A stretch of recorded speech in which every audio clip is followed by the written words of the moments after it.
For 4 years, the people of Norcia did not hear the bell sound in their city. This is because the bell towers collapsed following an earthquake that devastated the center of Italy in 2016.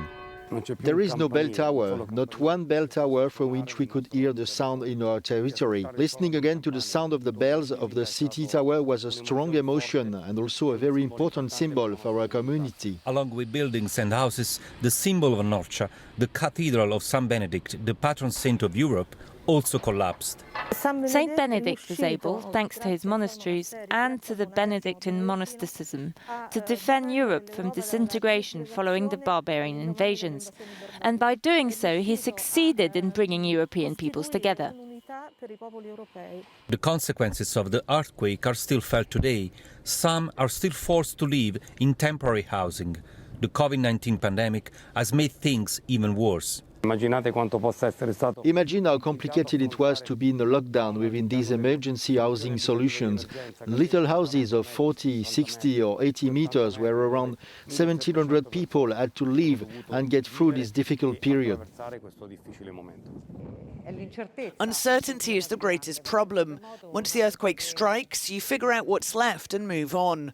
On the contrary, with COVID-19, we don't know what could happen from one day to another.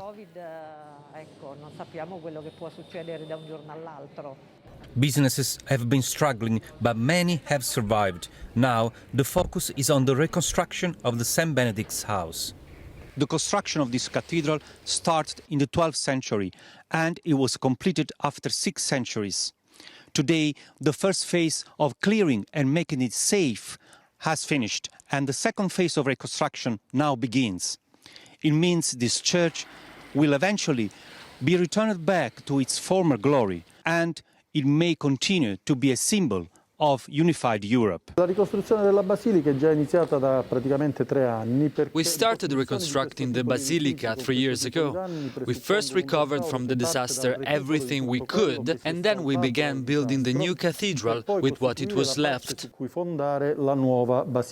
With its strong foundations, the cathedral will rise again, as will St. Benedict's message of unity and identity for the peoples of Europe. Luca Palamara for Euronews in Norcia, Italy.